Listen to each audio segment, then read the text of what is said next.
दिल्ली सरकार ने फार्मर्स के प्रोटेस्ट के संबंध में कोर्ट में पक्ष रखने के लिए जो वकीलों का पैनल बनाया था, तो सरकार ने तय किया कि दिल्ली सरकार का ही पैनल वहाँ कोर्ट में दिल्ली सरकार को रिप्रेजेंट करेगा।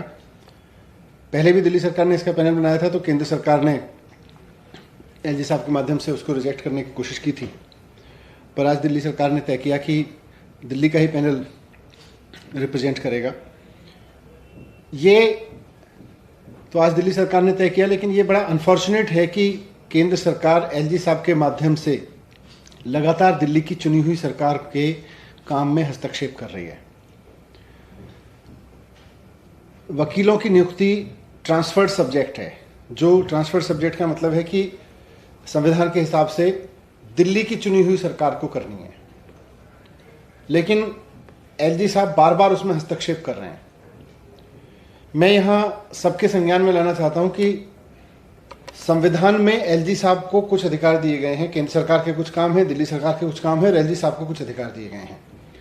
संविधान की कॉन्स्टिट्यूशन बेंच में 5 सुप्रीम कोर्ट के जजों ने, सुप्रीम कोर्ट की कॉन्स्टिट्यूशन बेंच में सुप्रीम कोर्ट के 5 सीनियर मोस्ट जजेस ने ये डिसीजन दिया हुआ है कि ट्रांसफर्ड सब्जेक्ट पे, यानी कि जो सब्जेक्ट दिल्ली सरकार के दायरे में आते हैं, उन पर डिसीजन लेने का अधिकार दिल्ली की चुनी हुई सरकार का है, एलजी साहब का नहीं है। एलजी साहब को संविधान में एक वीटो पावर दी गई है कि दिल्ली की चुनी हुई सरकार के काम में वो अपनी ओपिनियन दे सकते हैं, अपनी राय दे सकते हैं, डिफरेंट राय दे सकते हैं। लेकिन संविधान की 5 जजों की बेंच ने बहुत विस्तार से समझाया है कि ये जो वीटो पावर एलजी साहब को मिली है, ये rarest of the rare case के लिए मिली है। यानी कि कभी कभार कोई बहुत बड़ी आफत आई हुई हो, उस वक्त एलजी साहब अपने वीटो का इस्तेमाल कर सकते हैं। ये हर रोज दिल्ली सरकार के, दिल्ली की चुनी हुई सरकार के कामकाज में हस्तक्षेप का जो वीटो डालने की आदत पड़ती जा रही है, ये जनतंत्र की हत्या है। ये संविधान के खिलाफ है। ये सुप्रीम कोर्ट के 5 जजों ने जो लिखा अपने बेंच जजमेंट में, उसके खिलाफ है।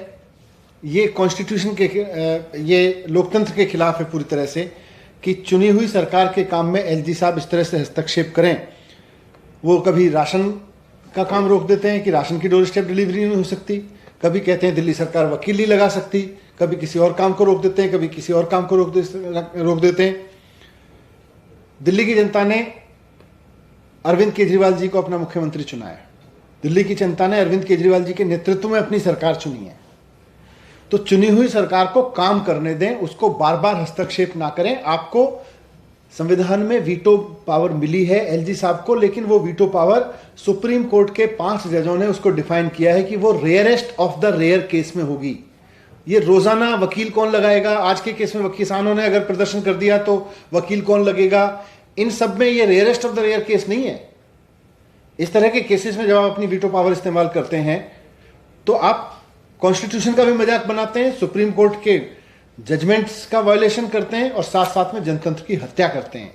तो मैं केंद्र सरकार से भी रिक्वेस्ट करूंगा, एलजी साहब से भी रिक्वेस्ट करूंगा कि दिल्ली के लोगों ने केजरीवाल जी को मुख्यमंत्री चुना है, दिल्ली के लोगों की चुनी हुई सरकार को काम करने दीजिए और ये rarest of the rare case के लिए अपनी वीटो पावर बचा के रखिए। जो सुप्रीम कोर्ट ने कहा है, ये रोज दिन में 3 बार वीटो लगाना बंद करिए। सर, पिछली बार भी हमने देखा था जब दिल्ली राइट्स के मामले थे, वहां पे भी एलजी ने आप लोगों के फैसले को पलटा था। अगर दोबारा ऐसी परिस्थिति आती है तो फिर आप लोग क्या करेंगे? नहीं, तो ये गलत कर रहे हैं ना, ये संविधान में दी गई पावर का दुरुपयोग कर रहे हैं। इसीलिए तो मैं इनसे कह रहा हूं कि ये संविधान में दी गई पावर का दुरुपयोग मत करिए। सुप्रीम कोर्ट ने आपको 5 सीनियर मोस्ट जजेस ने कॉन्स्टिट्यूशन बेंच के अपने ऑर्डर में कहा है 4 जुलाई 2018 को कि ये power rarest of the rare case में यूज होनी चाहिए। ये लेफ्ट राइट सेंटर रोजाना यूज नहीं होनी चाहिए, उन्होंने लिखा है और उसके बावजूद ये यूज कर रहे हैं।